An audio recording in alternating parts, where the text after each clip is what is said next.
살아계신 주님, 오늘도 예배의 자리로 불러주시니 참으로 감사드립니다. 우리의 마음과 정성과 우리의 영혼이 하나님 한 분께 집중하게 하여 주옵소서. 오직 하나님의 영으로 충만하게 하여 주옵소서. 주의 진리를 가르쳐 주시고 깨닫고 순종하며 실천하여 변화될 수 있는 우리 모두가 되게 하여 주시옵소서. 예수님 이름으로 기도드립니다. 아멘. 자, 오늘은 을사늑약과 한국기독교라는 주제입니다. 지난 8월 달에 원산 대부흥에 대한 말씀을 나눴습니다. 원산에서 큰 부흥의 불길이 시작이 됐습니다. 1903년이었고요. 1905년 11월 7일 을사늑약, 본격적으로 조선이 멸망하는 일대 사건이 일어납니다. 그 을사늑약을 전후해서 또 한국기독교에 놀라운 변화가 있습니다. 1903년에 원산대부흥, 1905년에 을사늑약, 전후에 한국기독교의 움직임. 그게 결국 1907년에 평양대부흥으로 연결이 됩니다. 그래서 평양대부흥에 대한 메시지를 나누는 그 순서에 따라서 오늘은 을사늑약에 대한 주제를 함께 메시지를 나누겠습니다. 이렇게 누르면 되나요? 예. 여러분 학교 다닐 때 다 을사조약이라고 배웠을 겁니다. 을사보호조약 이렇게 배웠죠? 일본이 조선을 보호한다. 그 정말 빛 좋은 개살구입니다. 무슨 보호예요? 일본 놈들이 막 괴롭히고 못 살게 굴었죠. 옛날엔 을사조약이라고 그랬는데 요즘 을사늑약이란 말이 나왔습니다. 조약은 뭐고 늑약은 뭐냐? 이게 사전적인 정의입니다. 조약은 국가 간의 권리와 의무를 국가 간의 합의에 따라 쌍방이 합의를 해서 합법적으로 법적 구속을 받도록 규정하는 행위. 자유로운 합의에 의해서 합법적으로 맺어진 국가 간의 약속이 조약입니다. 근데 을사조약은 자유로운 합의에 의해서 이루어진 게 아니죠. 일본 군인들이 총칼로 딱 무장해가지고 그 을사조약 회의에 참석한 조선 대신들 만약 거기 반대하면 죽일 것처럼 협박을 해가지고 강제로 조약을 맺게 만들었습니다. 늑약이란 게 그게 바로 그 뜻이나 늑약이 억지로 맺은 조약, 무력으로 굴복시켜가지고 협박을 해가지고 생명의 위협을 가해서 강대국이 약소국에게 또 지배하려는 나라가 지배를 받을 수밖에 없는 가련한 민족에게 강요한 게 늑약입니다. 이 늑자가 한문으로 굴레 혹은 재가를 뜻하는 말입니다. 이 을사늑약, 1905년에 조선과 일본 사이의 조약에 딱 들어맞는 말 아닙니까? 일본 사람들이 조선한테 굴레를 씌웠어요. 노예의 굴레, 종의 굴레, 핍박당하는 자의 굴레를 씌웠습니다. 그런가 하면 조선 사람 자기 말도 못하게 재가를 물렸어요. 나중에 나의 조선말 못하게 만들었습니다. 국어 시간에 우리 조선어, 국어가 아니라 일본말을 배우게 만들었어요. 조선 사람들에게 굴레를 씌우고 재가를 물렸다는 점에서 1905년에 조선과 일본 사이의 그 외교 관계, 그거는 늑약이라 그래야 맞습니다. 일본이 전권을 다 뺏어가죠. 그 을사늑약의 결과 어떻게 됐느냐? 1906년 미 난감리교 감독 캔들러라는 사람의 얘기입니다. 을사조약을 맺었더니, 늑약을 맺었더니 어떤 변화가 일어났냐면요. 지금까지 한국을 통치하던 대한제국의 황제는 이제 왕궁에서 하나의 봉급쟁이 로봇으로 전락하고, 옛날에 임금은 하늘이었습니다. 임금이 만백성의 어버이였죠. 근데 그 조선의 국왕이 표현이 재밌죠. 미국 사람 표현입니다. 아주 적나라하죠. 월급쟁이 로봇. 일본에서 월급 줘서 먹여 살리고 로봇 뒤에서 조종해요. 일본 사람들이 마음대로 다 하고 황제가 자기 나름대로 권한 통치 행위를 할 수 있는 건 없어졌다는 얘기죠. 대신 이토 히로부미가 실질적인 통치자가 되었다. 황제는 어느 점으로 보아도 왕좌에 앉은 죄수에 불과하다. 그 지경이 됐어요. 한 세기에 걸친 일본의 야망이 채워졌으며 한국의 오랜 독립의 소망은 실패로 돌아가고 말았다. 이 비극이 을사늑약입니다. 이 을사늑약 시기에 이제 막 새싹처럼 돋아나기 시작하던 한국교회, 선교 역사가 짧아갖고 그때 막 교회의 모습을 갖추기 시작하던 우리 선조들의 기독교는 이 민족적 비극 앞에 어떻게 대응했을까요? 첫째로 위기를 기회로 활용하는 적극적인 신앙의 모습을 보여줍니다. 그 당시 선교사들의 기록 몇 군데를 좀 보죠. 1906년 8월, 그러니까 1905년 11월에 을사조약을 맺었습니다. 그 후로 한 7개월 정도 지난 을사조약 직후에 조선에서 사역했던 화이팅이라는 선교사의 얘기입니다. 오늘날의 한국 선교지를 연구하다 보면 우리는 한국민의 역사에서 한 위기가 임했다고 확신하게 된다. 아니, 미국 선교사가 조선에 와서 사역해봐도 이 나라가 전부 아주 멸망하는 큰 위기가 닥쳤다는 것을 실감했단 말이죠. 그 위기 앞에 한국교회는 뭘 해야 되느냐? 종교적으로 영적으로 그들의 장래가 어떨 것인가? 그것은 위대한 기독교회가 답해야 할 것이고 그것도 지금 답해야 할 것이다. 여러분, 이 문장이요, 기독교라는 게 뭔지 본질을 보여줍니다. 나라가 망해가고 있어요. 만백성이 도탄에 빠져갖고 고통스러워합니다. 그런데 나는, 내 관심사는 오늘 아침 내가 큐티 잘 해갖고 하나님께 은혜 받고 학교 가갖고 기도하면서 공부해갖고 좋은 학점 따서 장학금 받고 졸업하고 좋은 직장 취직해서 그냥 멋진 남자, 이쁜 여자 만나갖고 행복한 가정을 이루어서 나 혼자 잘 먹고 잘 산다. 기독교는 뭐냐? 주님이 내 기도를 늘 들어주시니까 나라가 망하건 말건 만백성이 뭐 고통스러워하건 말건 오늘 아침에 내가 큐티에서 은혜 받고 내가 찬양하는 가운데 참 마음이 뜨거워지고 주님이 내 소원을 다 들어줘갖고 나는 편안하고 행복하게 살고, 자, 이렇게 개인적인 평안, 개인적인 유익, 개인적인 행복, 그렇게 일종의 내 사생활을 행복하게 만들어주는 게 기독교냐? 오늘 한국 기독교를 보면 그렇게 믿는 사람들이 많죠? 그러니까 화이팅! 한국교회 초창기에 왔던 선교사님은 그렇게 생각한 게 아니에요. 기독교라는 건 뭐냐? 이 민족적 위기 앞에서 누군가 대답을 해줘야 돼요. 지금 나라가 다 망해 자빠졌는데 어디에 소망이 있느냐? 어떻게 다시 부활할 거냐? 무엇이 도대체 이 민족의 살 길이냐? 라는 그 시대의 가장 절실한 질문, 역사적인 질문, 근원적인 질문에 대해서 뭐라 그랬죠? 위대한 기독교회가 답해야 된다. 그것도 지금 당장 답해야 된다. 신학이라는 게 뭐냐? 저도 신학 전공한 사람으로 저는 신학을 이렇게 정의합니다. 신학은 그 시대의 가장 절실한 질문에 대한 대답이에요. 그 시대의 질문과 상관없이 나 혼자 지적 유의를 즐기는 신학? 나 혼자 그냥 기도하고 응답받고 축복받아서 잘 먹고 잘 사는 신앙? 그거를 과연 성경적인 기독교라고 말할 수 있을지 저는 의문입니다. 그 시대의 가장 절실한 질문, 그 시대의 가장 영적인 질문, 그 시대의 가장 하나님의 백성들이 고뇌에 찬 상태에서 던지는 질문에 대한 대답, 그게 신학입니다. 그러니까 기독교회가 위대한 겁니다. 이 위대한이라는 형용사가 얼마나 적절하게 붙었어요. 이 민족적 역사의 위기에 누군가 대답을 해줘야 되는데 누가 대답해줘야 되느냐? 위대한 하나님의 교회. 그 시대의 가장 절실한 질문에 대해서 대답해 줄 수 있는 사람. 그게 그리스도인입니다. 그러니까 우리가 왕 같은 제사장이고 그의 소유된 백성이고 거룩한 나라가 되는 것입니다. 그것도 당장 대답해야 된다.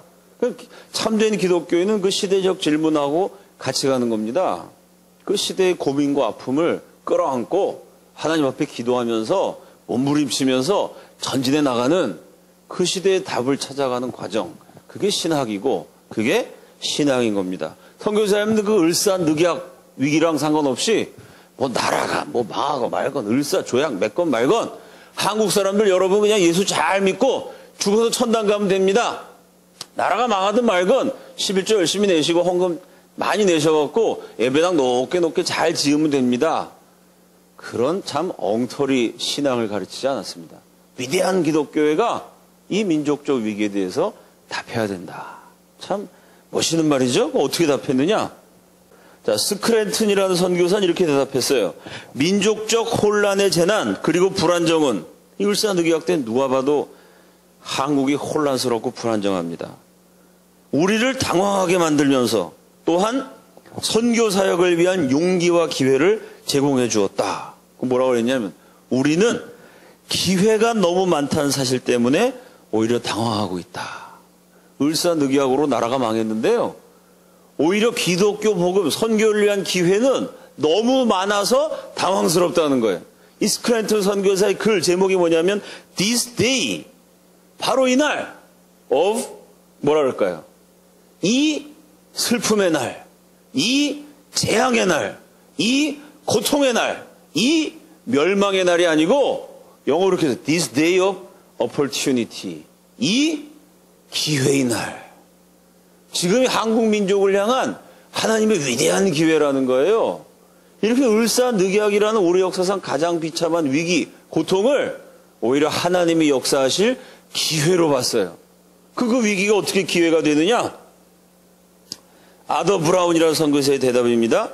한국인들은 이 세상에서 자신들의 유일한 희망이자 도움인 복음을 받아들이고 세상적인 깊은 절망의 늪에서 하나님께로 돌아서고 있다.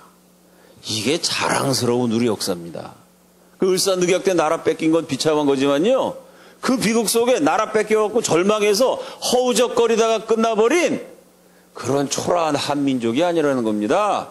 이 우수하고 위대한 한민족이 그 깊은 절망의 늪에서 돌아서서, 야, 나라 망했다, 사람 힘으로 도저히 안 된다, 그러니까 하나님만 의지해야 된다, 하나님께로 돌아서고 있다는 거예요. 그래서 이 절망의 때, 이 멸망의 날이 아니고 This Day of Opportunity, 이 위대한 기회의 날이다. 그 인간의 공경이 하나님의 기회가 됐다는 겁니다. 실제로 을사조약을 전후해 갖고요, 예수 믿는 사람들이 막 늘어나요. 곳곳에서 선교사님들이 복음을 증거하면은 마치 마른 지푸라기에 불이 붙어갖고 요원의 들불이 확 번져가는 것처럼요, 급속도로 예수 믿는 사람들이 늘어나고 성령 충만해지고 기도하고 이 원산 대부흥의 불길이 반짝했다가 사그러드는 것이 아니고요, 조선 팔도 전역으로 을사늑약을 전후해서 막 번져가요. 그 미국 선교사님 볼 때 당황스럽다는 거예요. 왜? 예수 믿겠다는 조선 사람이 너무 많아가지고 선교사님들이 너무 바빠, 일손이 부족해, 해야 될 일이 너무 많아서, 복음 증거, 영혼 구원의 기회가 너무 많아서 우리는 당황스러웠다. 이게 우리 한국 기독교의 원형입니다. 동시에 이게 한국인의 심성을 흐르는 우리 역사 속에서 거듭거듭 반복되는 한국인의 불굴의 의지를 보여주는 DNA입니다.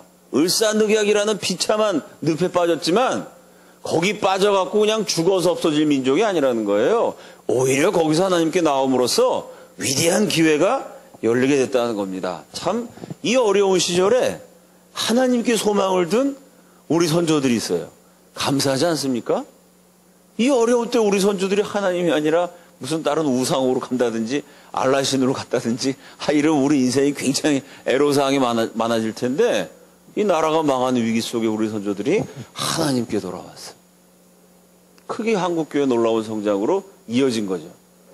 이 을사늑약 전후에 한국 기독교를 통해서 배워야 될 점, 긍정적이고 적극적이고 어떠한 순간에도 절망하지 않고 희망을 찾아가는 신앙입니다. 제가 목회를 할 때 제가 2번 다 개척교회를 했으니까 교인 몇 사람 없이 시작을 했어요. 교회 아주 열심인 권사님이 계셨는데 아주 교회 충성하시고 헌금도 많이 내시고 열심히 하셨어요. 근데 이분이 항상 한숨을 쉬어. 너무 서럽대. 뭐가 서럽냐면, 다른 교회는 교인들도 많고 축축 부흥을 하는데 우린 교인 너무 작아고 서럽대는 거야. 이거 몇 명 안 되는 교인 데리고 나는 한번 목회를 해보자고 개척을 해서 목사가 고생하고 있는데 말이죠. 좀 이렇게 좀 기운을 북돋워주는 얘기를 해야지, 힘 빠지게 맨날 우리 교회 너무 작아서 되는 것도 없고 이래요. 자, 교회가 작을 때 너무 작다고 불평했어요. 그 교회가 잘 부흥했습니다. 그 지역에서 꽤 큰 교회로 성장했어요. 여러분, 교회가 작을 때 작다고 불평하신 분이 교회가 커진다 하면은, 야, 이제 커졌으니까 불평할 거리가 없네요. 이랬을까요? 교회가 커지면 뭐라고 불평했을까요? 교회가 커지니까 교인들이 누군지도 모르고, 교회가 커지니까 예배가 한 번이었는데 2부 예배, 3부 예배, 예배가 늘어나니까, 아니 어떻게 같은 목사님 설교를 듣고 같은 교회를 다니면서 1부 예배 다니는 사람, 2부 예배 다니는 사람, 3부 예배 다니는 사람 어떻게 모를 수 있냐고. 이 교회가 이렇게 되면 잘못이라고. 교회가 작으면 작다고 불평, 크면 크다고 불평. 일종의 중독입니다. 우리 애국 세력도 마찬가지입니다. 제가 아카데미 하면서는 얘기를 많이 했는데요. 좌파 정권 때 엄청 비판을 해요. 김대중이 잘못했고 뭐 비판해. 노무현이 뭐 잘못했고 뭐 비판을 해. 근데 이명박 대통령이 되니까 이명박이도 잘못했고 뭐 또 비판을 해. 박근혜 대통령이 되니까 박근혜, 아니 이게 무슨, 좌파 때 비판했으면 우파 때 뭐 할렐루야 한 다음에 비판을 하든가. 이게 나라를 사랑하는 건지 비판을 사랑하는 건지 가끔 제가 헷갈릴 때가 있어요. 박근혜 대통령이 당선되기도 전에 아주 애국 진영에서 활동을 많이 하던 분들이 박근혜한테 기대할 게 없다. 아니 박근혜 대통령이 통합진보당 해산시킨 거 잘한 거 아닙니까? 나는 박근혜한테 기대할 것이 없다고 말했던 그분이 하신 거에 한 10,000배를 더해도 통합진보당 하나 해산한 거에 못 미친다고 생각하거든요. 통합진보당 해산하고 이석기 감옥에 쳐놓고 전교조 법의 노조로 통보하고, 나라 위해서 좋은 일 한 거 많지 않아요? 박근혜 대통령이 못한 건 못했다고 비판할 필요도 있지만, 아니 대통령 되기도 전에 박근혜가 돼봤자 기대할 게 없다. 이게 뭐 하는 짓이에요 도대체? 지난번에 아주 애국 노선을 가진 유명한 신문 기자들이 뭐 제 인터뷰도 실어주고 그래갖고 광화문에서 만났어요. 그게 한 2월달, 1월달 뭐 이쯤 됐는데, 그 신문사는 달랐지만 기자 두 분이 막 거품을 물면서 욕을 하는 거야. 올해 8월 15일 날 광복 70주년을 맞아가지고 박근혜 대통령도 아니야. 박근혜가, 무슨 뭐 옆집 아줌마예요. 박근혜가 뭐 대통령한테. 박근혜가, 광복 70주년 행사를 북한이랑 같이 할 거라는 거야. 그러면 햇볕 정책으로 돌아가는 거고, 그럼 결국 연방제론자들이 설치게 돼가지고 이 좌파 때문에 나라가 넘어간다는 거야. 야, 무슨 예언자야, 예언자. 2월 달에, 이미 8월 달에 박근혜 대통령이 어떻게 할 거를 미리 예상하고 비판을 해. 그래서 제가 그랬어요. 광복절날 봅시다. 진짜 박근혜 대통령이 그렇게 하나. 진짜 그렇게 한다 그러면 그때부터 욕하고, 진짜 행사가 진행되면 거기 가서 데모를 하면 되지. 아니, 할지 안 할지도 모르는데 벌써부터 비판합니까? 제가 그렇게 반론을 제기했어요. 뭐 보면 안다는 거야. 알긴 뭘 알아요? 올해 8월 15일 날 남북한이 무슨 공동으로 8.15 70주년 했습니까? 8월 15일 전후해가지고 남북이 대치했어요. 8월 15일 날 뭐 했죠? 대북 심리전 방송 재개했어요. 북한에다가. 그렇지 않습니까? 8월 15일 날 전후해서 뭐 했어요? 북한이 도발하면 우리는 협상하고 돈 갖다 바치고. 두들겨 맞고 돈 갖다 바치고. 자존심 구기고. 스타일 구기고.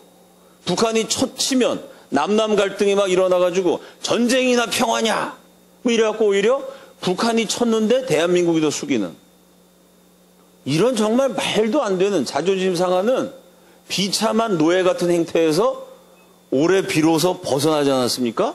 8월 15일 날 그런 일이 있었어요. 제가 지금 뭐 좌파가, 종북 세력이 뭐 박근혜 대통령이 비판했다는 얘기가 아닙니다. 대한민국을 사랑한 애국자들이 올해 8.15에 박근혜가 이런 거 할 거라고 2월 달부터 욕을 하더라고. 2월 달부터. 아니 왜 그렇게 세상을 비판적으로 봐요? 이번에 남북이 치킨 게임으로 막 가다가, 사실은 뭐 언론이 치킨 게임 어쩌고 그랬지만 사실은 북한이 다급해갖고 매달린 게임이었죠. 먼저 이렇게 합의를 해가지고 대북 심리전 중단하고 뭐 그런 뉴스가 막 나니까 또 위대한 애국자 한 분이 또 전화를 해가지고, 목사님 지금 나라가 돌아가는 걸 보니까 가슴이 너무 답답하다는 거예요. 제가 물어봤어요. 아니 옛날에는 천안함 두들겨 맞고 연평균 두들겨 맞고도 천안함 두들겨 맞았는데 그건 이명박이가 했다. 이러고 막 남남 갈등 선동을 하고 괴담이 돌고 그랬는데, 아니 이번에는 지뢰 터지고 그러니까 무려 이 나라의 자랑스러운 젊은이 88명이나 나 제대 안 한다. 제대 안 하고 싸우겠다. 아니 88명의 20대가 제대 안 하겠다 그러는데 누가 시킨 것도 아니야. 나는 그거 보고 눈물이 나던데. 아니 어떻게 당신은 답답하냐고. 무슨 심장판막증이라든지 김일성, 김정일이 알았던 심근경색이라든지 심장 쪽에 이상이 있는 거 아니냐고. 나는 심장이 터질 것 같더라고, 감격스러워가지고. 그렇지 않아요, 여러분? 그리고 댓글을 봐도 모두 그렇고 누가 막 남남 갈등 약간 이거는 뭐 우리 정부도 책임 있고 그러면 20대들이 막 네티즌 난도질하면서 남남 갈등 하면 안 된다. 우리가 뭉쳐야 된다. 예비군 아저씨들. 야, 제가 대한민국 예비군을 새롭게 봤어요. 예비군 그러면 지나가다가 짝다리 짚고 길거리에 오줌 싸는 사람. 뭐 이렇게 생각했는데 저는 멀쩡하던 사람도 예비군 복만 입혀놓으면 막 침 뱉고 더러워지고 그러지 않습니까? 그 예비군들이 말이죠. 그것도 그게 제가 볼 때 약간 연출인 것 같은데 그 어떻게 그 예비군복을 다려가지고 예비군복 다려 입고 가는 사람 제가 본 적이 없거든요. 그걸 뭐 다려서 워커에 광내가지고 국가가 부르면 나도 달려간다. 아니 그렇게 가슴 벅차고 감동적인 장면들이 얼마나 많아요. 왜 가슴이 답답합니까? 이게 자꾸 나라를 사랑하는 건지 비판을 사랑하는 건지 구분을 해야 됩니다. 여러분 성경은 어떠한 순간에도 희망을 말해요. 이 을사늑약이랑 비슷한 상황이 성경의 예레미야서에 보면 나오죠. 하나님의 백성 유다 왕국이 외적의 침략을 받아 멸망하는 내용 아닙니까? 그 예레미야서 32장에 보면요. 외적이 쳐들어와서 나라가 다 망할 판이제 뭐 망하기 직전입니다.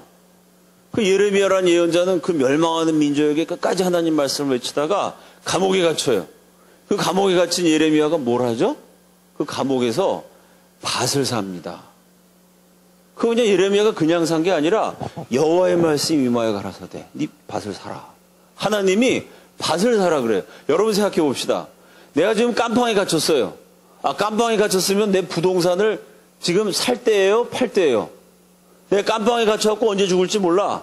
그럼 빨리 부동산 처분해갖고 그 돈으로 죽기 전에 깜빵에서 그 영치금으로 넣어가지고 맛있는 것도 먹고 좀 호강하다가 죽어야죠. 감옥에 갇혔으면 밖에 있는 재산 정리해야 될 때입니다. 죽을지도 모르는데. 그렇지 않아요? 더군다나 전쟁 나서 나라가 망할 판이에요. 아니 전쟁 나서 나라가 망하는데 땅을 사요? 그게 말이 됩니까? 땅을 사봤자 외적이 쳐들어오면 이 땅이 내 땅이 돼요? 어떻게 됐어요? 바빌론이 쳐들어왔고 이스라엘 백성은 포로로 다 잡아갑니다. 포로로 끌려가면서 땅 문서를 가지고 가? 저게 내 땅인데. 아니 포로로 잡혀갔는데 땅 문서가 무슨 소용이 있어요? 감옥에 갇혀 있는 것만 갖고도 개인적인 비극인데 감옥에 갇혀 있는 것 플러스 나라가 망하고 있어요. 그러면 있는 땅을 빨리 팔아야 돼. 왜? 그 땅을 팔아가지고 현찰을 만들어야 됩니다. 그래야 포로로 잡혀가도 현찰 가지고 포로로 잡혀가다 좀 위험할 것 같으면 나를 포로로 잡아가는 놈 돈으로 매수할 수도 있는 거고요. 포로로 잡혀가서 돈 주고 어떻게 풀려날 수도 있는 거고 현찰이 있어야 포로로 잡혀가도 거기서 땅 사갖고 내가 집 짓고 살 거 아니에요? 있던 땅도 처분해야 돼요. 근데 감옥에 있는 예레미야는 밭을 삽니다. 하나님이 사라 그래요. 왜 그러죠? 지금 너희가 침략당해 나라 망하겠지만 이게 끝이 아니다. 너희들이 포로로 잡혀가겠지만 내가 너희들을 이스라엘 민족을 포로로 끝낼 생각이 없다. 언젠간 너희들이 포로로 잡혀가 다시 돌아와갖고 이 멸망해버린 나라 폐허가 되어버린 대지 위에 다시 집을 짓고 다시 아이를 낳고 다시 농사 지으면서 너희들이 행복하게 살 거다. 그때가 되면 너희들이 다시 집을 사고 팔 거고 땅을 사고 팔 거다. 남의 나라 땅으로 다 뺏겨버렸는데 그 땅을 되찾아갖고 거기서 너희들이 땅을 사고 팔면서 다시 행복하게 살 거다. 하나님이 그 비전을 주시면서 감옥 갇혀 있는 사람한테 나라가 망하는 판에 땅을 사라 그럽니다. 이게 성경의 메시지입니다. 멋있지 않아요? 예레미야가 돈 주고 산 건 뭐죠? 땅이 아니라 희망이죠. 나라가 망해서 끝난다는 게 아니에요. 왜? 하나님이 함께 하시기 때문에. 아멘이십니까? 성경의 예레미야 뿐이에요? 이제 외적이 쳐들어서 나라 망한다. 하박국 선지자도 그런 얘기 했잖아요. 사나운 갈대아 사람들이 나가지고 나라가 다 뒤집어진다는 거예요. 다 작살이 난다는 거예요. 그렇게 전쟁의 소문을 쫙 얘기하고 하박국서 3장 맨 마지막에 어떻게 끝납니까? 무화과 나무에 뭐죠? 무화과 나무 잎이 마르고죠. 무화과 나무 잎이 마르고 포도나무에 열매가 없고 외양간에 소가 없고 밭에 소출이 없어도 이게 뭡니까? IMF 완전 절대 아니에요. 그죠? 무화과 나무, 포도나무, 밭, 외양간 이게 뭐 성한 게 하나도 없어요. 무화과 나무는 푸르른데 포도나무는 열매가 없네? 이게 아니에요. 무화과 나무는 잎사귀가 없고 포도나무는 열매가 없고 밭에는 소출이 없고 외양간에는 소가 없고 마구간에는 말도 없고 아무것도 없다는 얘기죠. 아무것도. 은행에는 현찰이 없고 뭐 이런 얘기죠. 요즘 말로 하면 정치도 절단나고 경제도 정치, 경제, 사회, 문화, 교육 뭐 하나 제대로 된 게 없단 말입니다. 하박국 선지자 뭐라 그랬어요? 무화과 나무 잎이 마르고 포도나무에 열매가 없고 밭에 소출이 없고 외양간에 소가 없어서 나는 절망해서 자살하겠다. 이랬습니까? 그럴지라도 나는 여호와를 인하여 기뻐하고 즐거워하리라. 아멘이시죠? 그게 신앙입니다. 이런 얘기하면 밤새요. 성경 처음부터까지 그 얘기예요. 아무리 어두운 밤에도 모든 희망이 사라져버린 것 같은 상황에서도 하나님이 함께 하시면 그 하나님이 희망이라는 겁니다. 그래서 기독교는, 그리스도인은 민족에게 희망을 줄 수 있어야 돼요. 역사에 대해서, 역사의 가장 절실한 질문에 대해서 희망의 대답을 던질 수 있어야 돼요. 그게 진짜 신앙입니다. 을사늑약 때 우리 선조들이 그랬어요. 지금 나라가 망한 판국이지만 오히려 이것이 놀라운 기회다. 한국 사람들이 이 기회에 하나님 앞에 돌아오고 있다. 이 지금 부강한 대한민국의 기적은 이 을사늑약의 비참한 밑바닥 속에 그때부터 이미 준비되고 있었던 것입니다. 두 번째, 한국 기독교는 어떻게 대응했느냐? 교육과 인재 양성에 주력했습니다. 나라가 망하는 판국인데 그래도 희망을 잃어버리지 않았어요. 버딕이라는 선교서에 이렇게 썼습니다. 한국인들은 기독교 계몽과 기독교 교육이야말로 성령의 인도하심으로 자신들을 현재의 불행에 맞서 싸울 수 있는 충분한 무기라고 믿었다. 을사늑약의 불행과 맞서 싸워야 되는 무기가 뭐냐? 기독교 교육, 기독교 계몽. 그 나라가 막 망해가는 판인데 우리 한국 사람들이 뭐였냐, 우리 선조들이 뭐였냐면요, 학교를 세웠어요. 곳곳에. 그래서 1906년 미국 선교사들의 기록을 보면 이런 내용이 나옵니다. 작년에 1905년에 을사늑약이 맺어지던 그 비극적인 해에 한국 사람들한테 1년 내내 제일 많이 들은 질문이 뭐냐? 어떻게 하면 기독교 교육할 수 있습니까? 어떻게 하면 기독교 학교 세울 수 있습니까? 어디 가면 기독교적인 가르침을 배울 수 있습니까? 1년 내내 일찍이 본 적이 없었던 이민족 가운데 기독교 교육을 향한 놀라운 열망이 폭발했다. 젊은 사람이든 나이 든 사람이든 도시 사람이든 촌 사람이든 가는 곳마다 만나는 사람마다 기독교 교육에 대한 질문을 퍼부어댔다. 미국 선교사님들이 그런 얘기를 했어요. 을사늑약 때문에 나라가 망하게 되니까 이 망한 나라 일으켜 세우기 위해서는 기독교 정신으로 무장한 인재가 있어야 된다. 우리 선조들이 그렇게 그냥 기독교 신앙으로 돌아온, 그냥 뭐 교회만 열심히 나온 정도가 아니고요. 학교를 세워서 인재를 길러내는 것에 주력했다는 거죠. 한국 공직자들이 죽음에 처한 이 나라로 인해 절망하고 있는 동안 뭐 그 당시 관료들, 공무원들, 사대부들 힘이 빠졌어요. 그 당시 공직자들은 다 유교 선비들이죠. 이렇게 나라의 책임자들이 절망하고 있는데 이 나라의 희망의 별이, 이 절망 속에 있는 조선에 희망의 별이 떠올랐다는 거예요. 어디에? 기독교회들과 기독교 학교의 형태로 떠오르고 있다. 희망의 별이 기독교 학교의 모양으로 떠오르겠다는 거예요. 비록 나라가 망해도 기독교 정신으로 젊은이들을 가르치면, 다음 세대를 길러내면 우리 민족에게 소망이 있다. 그런 정신으로 우리 기독교인들이 헌신을 했다는 거죠. 여기 1906년 2월이니까요. 1905년 11월 7일 을사늑약. 사실상 뭐 1910년 한일 합방으로 공식적으로 조선이 망했습니다만은 실질적으로는 을사늑약 때 나라가 망한 거죠. 그러니까 나라가 망하고 3달 지난 다음에, 나라가 망하고 3달. 나라가 망하고 3달 지났을 때 벌써 교회와 기독교 학교가 희망의 별로 떠오르고 있었다는 거예요. 그 나라 망하고 3달 됐으면은 가장 고통스러운 시기죠. 근데 이 왓슨이라는 선교사가 쓴 이 글의 제목이 뭐냐? The Land of Opportunity. 기회의 땅. 보통 미국을 Land of Opportunity라고 그러죠. 미국 땅은 신분 차별 없이 누구나 열심히 일하면 성공할 수 있다. 아메리칸 드림. 누구나 노력하면 성공할 수 있는 아메리칸 드림이 있는 기회의 땅. Land of Opportunity. 이게 미국을 상징하는 말인데 그때 선교사님들이 조선을 보면 멸망하고 3개월 지난 아주 형편없는 아프리카보다 못 살던 그 조선이 어떤 땅이냐? 기회의 땅이다. The Land of Opportunity. 이곳에서 하나님이 놀라운 일을 시작하고 계신다. 여러분 이게 기독교 신앙입니다. 다 잘 될 때 기뻐하는 거예요. 신앙 없어도 할 수 있죠. 다 안 될 때, 절망할 수밖에 없을 때, 내 인생이 꺾어질 때, 내 뜻대로 안 될 때, 그럴 때도 내 뜻대로 안 되는 게 당연하죠. 내 뜻대로 다 되면 내가 하나님을 하지 뭐하러 내가 사람을 합니까? 내가 하는 것마다 다 성공하면은 나를 믿지 왜 하나님을 믿어요? 인생이라는 게 꺾어지는 거고 추락하는 거고 그러다가 진창에 처박히기도 하는 거고 신음하기도 하는 거고 아프고 상처받는 거죠. 상처가 있고 아픔이 있고 진창에 뒹굴고 그러면서 전진해 나가는 게 신앙이고 그게 예수 믿는 사람의 인생입니다. 그 을사늑약이 오히려 을사늑약에 비참해진 조선이 기회의 땅이라는 거예요.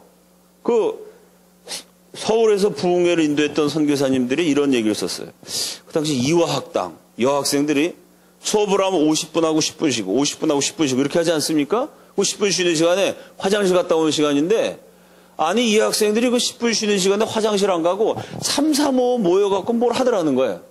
그래서 쟤들이 뭐 하나 미국 선교사님들이 가서 귀를 기울여 봤더니 수업 시간과 수업 시간에 그 짧은 몇 분, 그 짧은 몇 분을 아껴서 기도하고 있더라는 거예요. 야, 너 뭘 위해서 기도하냐 물어봤더니 이구동성으로 그 모든 여학생들이 이 나라를 위해서 기도합니다. 수업 시간과 수업 시간에 그 짧은 쉬는 시간, 그 시간마다 그렇게 이화학당 여학생들이 나라를 위해서 기도했다는 거예요. 이화학당만 그랬겠어요?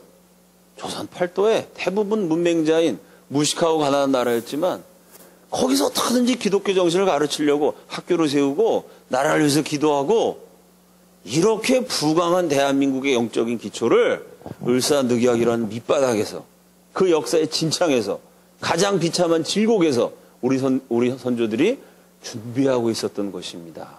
이게 신앙이에요. 대한민국이란 나라 땅덩어리가 넓은 것도 아니고 자원이 많은 것도 아니고 참 5천년 약속으로 비빌거렸는데 오늘날 대한민국이 부흥화된 이유는 하나입니다. 그건 예수 믿는 사람들이 기독교 교육을 했기 때문에 그래요. 오로지 남은 하나의 희망은 한국 사람을 거듭나게 하는 것이고 그 길은 기독교 교육이다. 우리 건국의 아버지 이승만 박사께서 감옥에서 예수 믿고 처음 쓴 청년 이승만 자서전에 나오는 말 아닙니까? 기독교 교육으로 하나님 사랑하고 애국자 인재를 길러내면 이 나라가 부강한다. 그 힘을 가지고 대한민국이 수직 상승으로 쫙 갔어요. 요즘은 수직 상승했던 이 나라가 수직으로 하강하고 있어요. 왜 그러죠?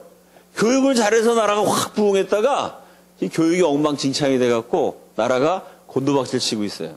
어제 우리 한국 애국진영의 빅데이터라고 불리는 아주 전교조랑 오랫동안 싸우셨던 그 시민운동가를 만났습니다. 어제 새벽까지 얘기하느라고 제가 어제 잠을 한 3시간이나 잤나? 정신없이 바쁘게 오늘 또 아침에 하루 종일 일정이 있어가지고 한 2시간 반이나 잤나? 이건 새벽까지 그냥 대화를 나눴어요. 근데 이분이 대한민국 초중고 교과서의 문제, 또 교육과정의 문제, 심지어 우리나라 도서관에, 학교 도서관에 책이 350만 권이 있답니다.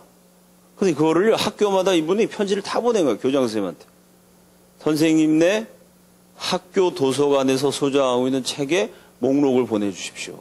그래가지고 대한민국 학교 도서관에 있는 책 목록 350만 권의 리스트를 작성했어요.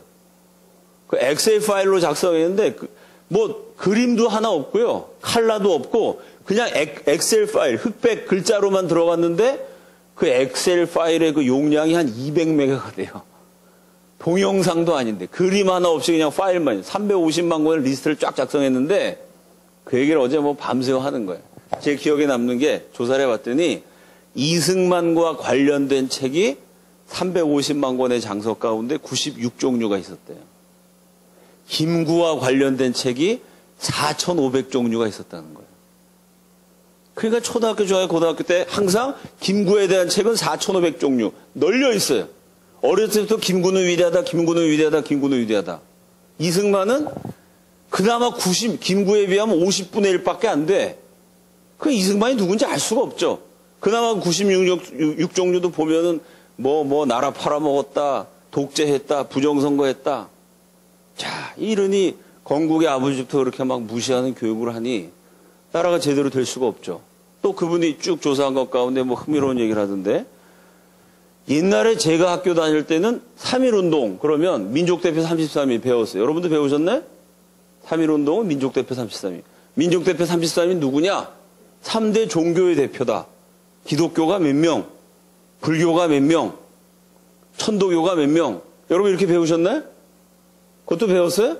요즘 애들은 민족대표, 기독교, 불교, 이 종교를 안 가리킨다는 거예요. 민족대표가 종교대표였다. 이게 없대요. 그래서 이분이 발견해가지고 조선일보에서 한번 크게 보도해서 한국사에 한번 큰 이슈가 됐던 게 뭐냐. 어제 제가 만난 그 조 대표라는 분이 그 데이터를 제공한 분이에요. 요즘 한국사 교과서에서 유관순이라는 이름이 점점 없어지고 있죠. 3.1운동 제대로 안 가르치고 유관순 제대로 안 가르치고 또 교육과정에 뭐가 빠졌냐 제가 물어봤더니요. 준법 정신이 없대요. 준법 정신. 그냥 법을 안 지키고 다 땡깡 부르지 대한민국 국민이. 자유라는 걸 안 가르치는 거예요. 민주화는 가르치는데 저 부당한 국가 권력 박정희, 이승만 독재자와 저항해서 싸운 민주는 가르치는데 자유를 안 가르친다는 거예요. 자유. 자유가 더 큰 개념이고 소중한 개념 아닙니까? 아니 자유를 얻기 위한 과정이 민주화인 거죠. 자유를 가르치면 어떻게 돼요? 이승만 조선조의 신분사회로부터의 자유. 사람을 날 때부터 너는 상놈이다. 천민이다. 죽도록 일반시키고 괴롭히는 그 신분 상태에서 백성들에게 자유를 준 위대한 선각자가 이승만이죠. 공산당의 노예가 되는 공산화로부터의 자유. 그 이승만이죠. 나라를 잃어버린 식민지 노예 상태로부터의 자유. 그 이승만이죠. 박정희는 가난으로부터의 자유. 자유 아닙니까 자유? 이 자유를 안 가르친다는 자유라는 항목 개념이 없다는 거예요. 또 산업화. 옛날에 농사만 짓고 살 때는 없어서 굶어 죽는 사람 많았습니다. 우리나라가 산업화가 되면서 이 조그만 나라가요. 세계 5대 공업 국가가 됐어요. 울산 지역은 세계 최대 공업 지역입니다. 울산 같은 데는 뭐 진짜 가보면 선진국이죠. 거기 울산 평균 소득이 4만 불이라 그러던가? 그러니까 우리나라 평균보다 한 10,000불이 더 비싸요. 높아요. 산업화가 돼서 비로소 굶어 죽는 사람이 없어졌죠, 우리나라가. 농사만 지을 때는 이 조그만 나라면 땅덩어리 좁은데 농사 지어갖고 어떻게 먹고 살았겠어요? 산업화가 돼서 우리가 비로소 지긋지긋한 가난에서 벗어났는데 애들 배우는 교과서를 쫙 봤더니 산업화에 대한 항목이 뭐냐? 산업화와 양극화. 박정희가 산업화해갖고 양극화됐다. 부자만, 대기업만 배가 부르게 됐고 나머지 백성들은 다 가난해졌다. 이렇게 가르친다는 거예요. 그러니 진리를 가르침으로 수직 상승했던 이 나라가 거짓을 가르치기 때문에 지금 수직으로 곤두박질 치고 있습니다. 그럼 이 시대의 그리스도인이 어떻게 해야 되느냐? 저나 여러분이나 교육체계 전체가 지금 문제이기 때문에요. 이거 어떻게 고치려면 하루가 걸릴지 몇 년이 걸릴지 몇십 년이 걸릴지 모르죠. 대안은 뭐냐? 우리가 다 교사가 되고 우리가 다 학생이 돼야 돼요. 아멘이시죠? 우리가 자꾸 무엇이 진리인가 내가 연구하는 학생이 돼야 돼. 공부해야 됩니다. 애국자들은. 공부해야 돼요. 그래서 이 을사늑약 전후해갖고 감리교회 아주 그 탁사 최병헌이라고 감리교회에서 아주 굉장히 존경하는 선조가 있습니다. 을사늑약 딱 맺어졌을 때 최병헌 선생님이 뭐라고 썼느냐? 지금은 힘써 공부해야 될 때다. 이렇게 썼어요. 공부해야 된다. 지금 마찬가지입니다. 이 교육이 엉망이기 때문에 무엇이 진리인가, 무엇이 애국인가 공부해야 돼요. 전 국민이 학생이 돼야 돼요. 전 국민이. 동시에 전 국민이 교사가 돼야 돼요. 내가 깨달은 진리를 알려줘야 돼. 페이스북에도 쓰고. 여러분, 지금 한국이 이 지경이 된 게 옛날에 그 종북 세력, 과격 운동권, 그 사람들이 대학에서만 활동하다 지금 무대를 넓혀서 나라까지 차지했단 말이죠. 그 운동권 과격파가 종북 세력이 대한민국 장악할 때요. 무슨 대단한 박사 교수들이 그 작업한 게 아니에요. 과 선배. 학교 선배들이 자기 후배들을 의식화시켰어요. 대단한 지식인이 무슨 뭐 대단한 학위를 가진 사람이 대한민국을 왼쪽으로 확 잡아당긴 게 아닙니다. 평범한 대학생들, 여러분 만한 나이 학생들이요. 근데 그 학생들이 뭐 했느냐? 자기 친구, 후배, 선배, 닥친 대로 설득했어. 닥친 대로 의식화시켰어요. 비록 잘못된 생각이지만 그렇게 맹렬히 투쟁하는 사람들이 있었어요. 헌신하는 사람들이 있었어요. 그들의 노력이 있었기 때문에 한국이 그 사람들 쪽으로 끌려간 거죠. 그러니까 그렇게 잘못된 나라를 바로잡으려면 우리도 마찬가지입니다. 전 국민이 다 학생이 되고 동시에 전 국민이 다 교사가 돼갖고 나는 나대로 열심히 공부하고 나는 나대로 열심히 배우고 동시에 내가 뭐 친구든 동생이건 누구건 열심히 가르쳐줘야 돼. 진리를 계속해서 외쳐야 됩니다. 그래서 교육을 바로잡지 않으면 이제 이런 잘못된 교육 형태로 계속 몇십 년이 흘러간다고 생각하면은 참 우리 민족의 미래가 정말 암담해집니다. 울산늑약 때 교육을 했던 우리 선조들의 발자취가 정말 절실한 필요로 느껴지는 요즘입니다. 세 번째, 자 이렇게 울산늑약, 원산대부흥 때부터 울산늑약 전후로 기독교가 막 확산되었다. 그럼 우리가 생각하기에는 야 기독교가 아주 양적으로 팽창했겠다. 그럼 여러분 예수 믿는 사람이 자꾸 늘어나면은 이 기회에 우리가 파이를 키웁시다. 이 기회를 활용해갖고 일단 양적으로 숫자를 좀 늘립시다. 이 양에 치중한 부흥과 성장이 아니냐라고 생각할 수 있습니다. 한국 기독교, 울산늑약에 대한 한국 기독교의 대응은 셋째로 기독교의 본질을 추구하는 질적인 성장을 도모했어요. 이게 아주 위대한 점입니다. 그래서 1905년 9월 울산늑약 맺기 2달 전입니다. 그때 한국의 주류 교단이었던 장로교와 감리교가 있죠. 장로교, 감리교가 장감연합공회라는 걸 만들어요. 지금 하나님이 이민족에게 부흥의 역사를 부어주고 있는 때에 우리가 교파를 나눠가지고 따로따로 사역하는 것은 효율적이지 않다. 교파의 장벽을 과감하게 뛰어넘어 장로교, 감리교가 연합해서 어떻게 한민족을 복음화시킬 것인가 연합사역을 전개합니다. 그 연합공회에서 부교단의 개교의 통지문을 발송해요. 지역별로 부흥회가 열리는데 그 부흥회에 열심히 참여하자. 가급적이면 개교회, 독자적인 사역은 좀 삼가하고 연합을 해서 이민족 전체에 부흥의 불길을 한번 활활 타오르게 만들어보자. 이 통지문을 보내는데요. 그 통지문 가운데 무슨 내용이 있느냐 이렇게 되어 있습니다. 부흥 집회의 첫 번째 목적은 새로운 신자의 등록보다 교회 내에 영적 각성이어야 된다. 숫자가 막 늘어나는 거 그게 중요하지 않다고 할 수는 없습니다. 근데 그게 첫째가 아니라는 거예요. 더 중요한 건 뭐냐? 이미 교회에 와 있는 사람이 제대로 예수 믿는 것이다.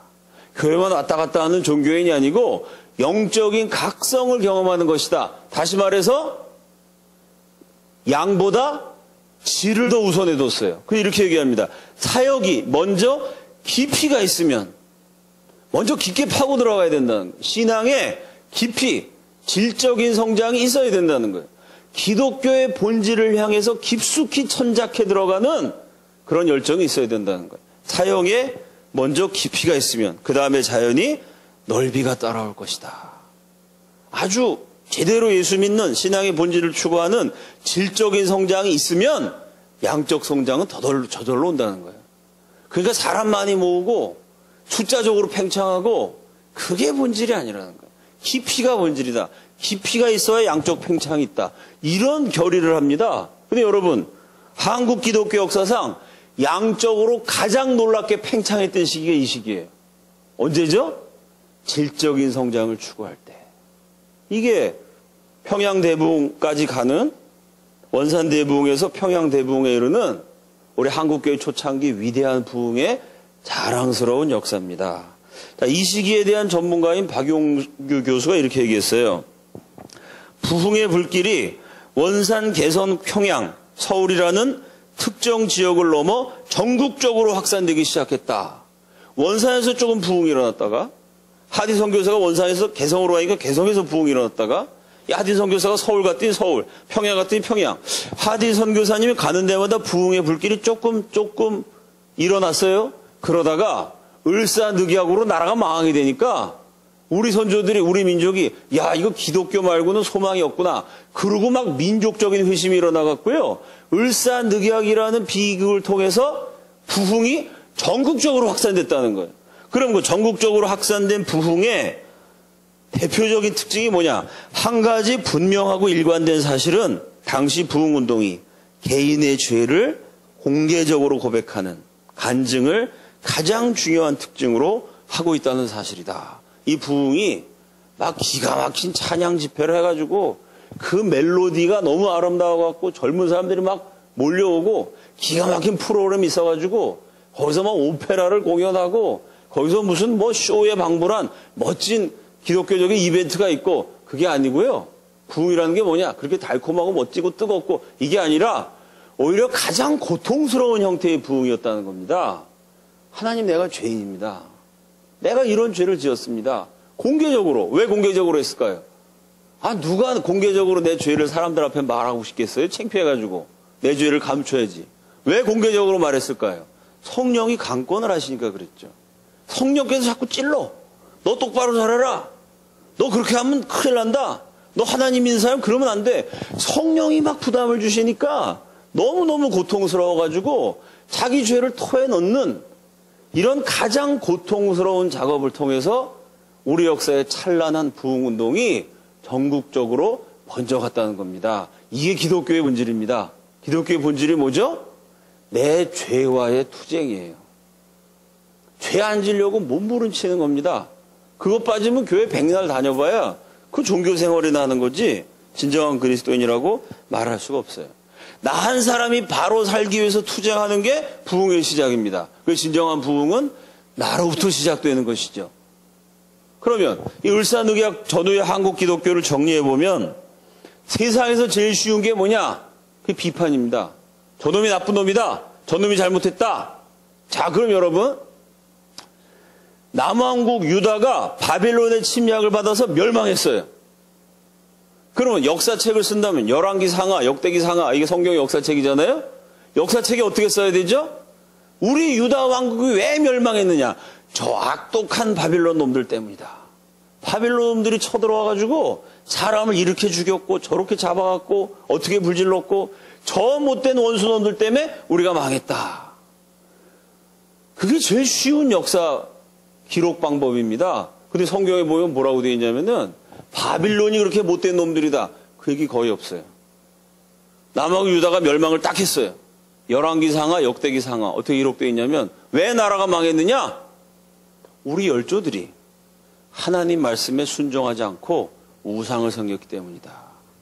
남 욕한 게 아니야. 내가 잘못했으니까 나라가 망한 거지. 그러니까 내가 정신 차려야지 남 욕할 필요가 없다는 거예요. 북왕국 이스라엘 아수르에 침략받아 멸망했습니다. 저 아수르 못된 놈들 때문에 나라가 망했다. 그런 얘기 없어요, 성경에. 왜 망했느냐? 하나님 말씀에 순종하지 않았기 때문이다. 여호와의 율례와 규례를 힘써 청종하지 않았기 때문이다. 이게 성경의 역사관입니다. 남 욕하는 거, 남 비판하는 거 제일 쉬운 거예요. 제일 어려운 게 뭐죠? 회개하는 거예요. 나를 비판하는 거, 나를 비판하는 거. 나한테서 원인을 찾는 거예요. 그게 세상에서 제일 어려운 겁니다. 비판은요, 공부를 안 해도 돼. 왜? 여러분 옆에 있는 사람이 뭘 잘못해나 연구해야 알아요? 다른 사람 딱 보면 뭐가 잘못했는지 그냥 보입니다. 다른 사람이 너무 잘나도 그게 못난 거로 보이죠. 나보다 어떤 사람이 너무 잘나면 재수가 없어가지고 그 사람 단점이 나도 모르게 막 발명이 돼요. 그죠? 남을 비판하는 거는 노력이 필요 없어요. 공부도 필요 없습니다. 회개하려면요. 공부를 해야 돼, 공부를. 아니, 지금, 일단 무슨 공부 이전에 극도의 절제력이 있어야죠. 아니 바빌론이 쳐들어오고 아수르가 쳐들어와서 나라가 망했어. 백성들이 막 학살당했어. 그럼 그걸 보면 우리나라를 망하게 한 저 원수 같은 놈들, 저놈들 다 저주하고 죽이고 싶은데 분노가 있어요. 그죠? 일단 그 분노를 다스려야 돼. 참아야 돼, 분노를. 이게 보통 어려운 게 아닙니다. 일단 분노를 참은 다음에 뭘 해야 되죠? 생각을 해야 돼. 저 못된 놈들이 왜 쳐들어왔을까? 우리가 다 잘했는데, 우리가 하나님 앞에 절대 죄진 적이 없는데, 근데 그냥 쟤들이 심심해서 쳐들어왔을까? 생각을 해봐야 돼. 아니란 말이죠. 저들이 쳐들어올 수 있는 틈을 줬어요. 그 틈은 뭘까? 연구를 해야 돼. 연구해보니까 뭐냐? 어느 왕이 정치를 잘못했어. 어느 외교관이 그때 실수했어. 그러면 그 왕만 아니었으면, 그 외교관만 아니었으면 우리나라가 안 망했을까? 이거는 질문을 하고 공부를 하고 연구를 하고 고민까지 해야 돼요. 아니다. 저 외적놈 때문에 나라가 망한 것도 아니고 그 왕 때문에 망한 것도 아니고, 문제는 뭐냐? 이 백성 전체가 하나님 제대로 안 믿었기 때문이다. 와, 이 결론까지 오려면요, 진짜 남 욕하고 싶은 것, 나를 괴롭힌 놈들 저주하고 복수하고 싶은 거, 이걸 참아야죠. 왜 나라 망했는지 연구해야죠. 외적을 비판하는 것도 중단하고, 우리 안에 있는 어떤 지도자 탓하는 것도 중단하고, 뭐 한국으로 그렇잖아. 뭔 일만 생기면 다 대통령 잘못이다. 세월호가 침몰된 것도 박근혜 잘못이고, 뭐 다 이러지 않습니까? 외적 탓도 아니고, 우리나라 지도자 탓도 아니고, 뭐 때문에 나라가 망했느냐? 우리 민족 전체의 죄악 때문이다. 여기까지 가려면요, 이건 정말 고도의 절제력과 자기 감정, 분노를 다스릴 수 있는 통제력과 깊은 성찰과 뼈를 깎는 같은 반성이 있어야 됩니다. 그 과정을 거쳐서 결론이 뭐죠? 회개하는 거죠. 내가 죄인입니다, 하나님. 내가 하나님 말씀대로 못 살으니까 나라가 이 지경이 됐습니다. 이 나라 어떻게 되살리는 거죠? 나부터 똑바로 살겠습니다. 이야, 이게 보통 어려운 게 아닙니다, 여러분. 그러니까 성경이 위대한 책인 겁니다.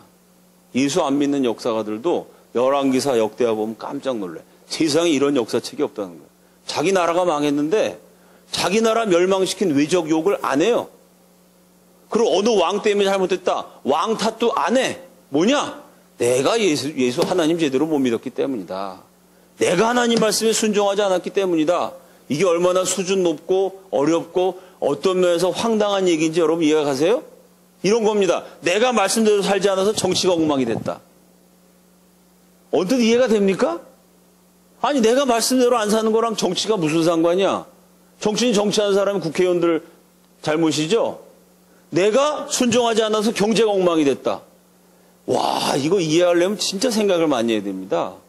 아니, 내가 엉망으로 사는 게 뭐 경제가 엉망된 건 재벌들이 잘못한 거지, 대통령이 정치 잘못한 거지, 성경은 그게 아니라는 거예요.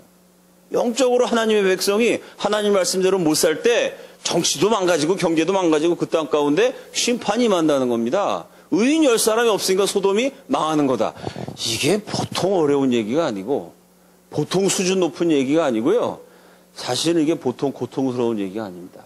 그러니까 남 탓할 거 없이 내가 똑바로 살아야 된다. 남을 비판하는 건 제일 쉬운 일이고요. 내가 하나님 앞에 회개하는 거, 이건 세상에서 제일 어려운 일입니다. 교만한 인간이, 게으른 인간이 공부도 해야 되고 고민도 해야 되고 겸손도 해야, 그래야 회개가 가능한 거예요.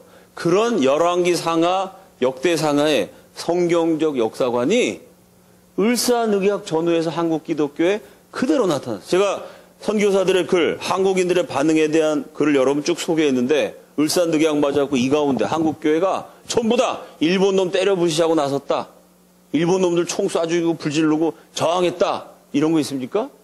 오히려 한국교회가 재난 앞에서 어찌할꼬, 이 민족이 하나님 몰랐기 때문이다. 아니, 남 욕하고 남 부시고 이게 아니고 우리부터 똑바로 살자. 우리 자식들부터 우상 숭배하지 않고 하나님 믿는 백성으로 바로 기르자.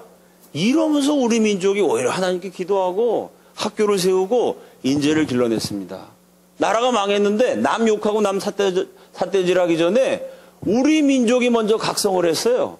우리 민족이 먼저 회개를 했고. 사랑하는 여러분, 하나님이 그런 민족을 보시면 축복하실 만하지 않으셨겠어요? 그 민족에게 부흥을 주실 만한 그런 멋진 장면이 있지 않습니까? 그 민족적 위기 앞에서 오히려 뼈를 깎는 심정으로 회개하고 하나님께 매달렸을 때 그 멸망해버린 조선이 오히려 기회의 땅이다. 그 선교사들이 그렇게 극찬을 할 만큼 새로운 희망이 그 땅에서 솟아날 수가 있었습니다. 지금 우리 한국이 뭐 울산특약이랑 비교해 보면은 비슷한 점도 있고 전혀 다른 점도 있죠. 지금 한국은 참 이게 뭐라고 얘기할까? 이게 참 아직 미래가 결정되지 않은 단계인 것 같아요. 대한민국이라는 나라가 수직 상승으로 발전하다가 뭐 경제도 그렇고 모든 면에서 지금 수직으로 막 떨어지고 있거든요. 수직으로 떨어져서 아예 나라가 망하고 절단이 날 것처럼도 그런 비관적인 느낌이 들게 한 사건도 있었는데 그러다가 또 이게 방향을 틀지 않습니까? 완전히 좌경화돼가지고 종북 좌파한테 다 넘어갈 것 같았는데 또 그러던 사람 다 깜빵 보내고 막 다 정리를 해갖고 또 다시 왼쪽으로 확 갔다가 다시 또 중심을 잡고 있어요. 대한민국이라는 대한민국이라는 배가 왼쪽으로 기울어서 침몰할 것처럼 보였는데 야, 이게 또 다시 방향을 잡고 전진을 한단 말이죠. 너무 배가 왼쪽으로 기울으면서 전진을 못하고 계속 뱅뱅 돌았던 것 같은데 그러면서 또 슬그머니 또 전진을 하거든요. 대한민국은 지금 쇠락의 시대, 뭐 청년들 취직도 안 되고 경제도 곤두박질 치고 자살률은 OECD 국가 가운데 세계 1등이고 여러 가지 면에서 지금 한국은 하강기입니다. 국운 상승, 나라가 쫙 발전하다가 지금 추락하는 단계에 있어요.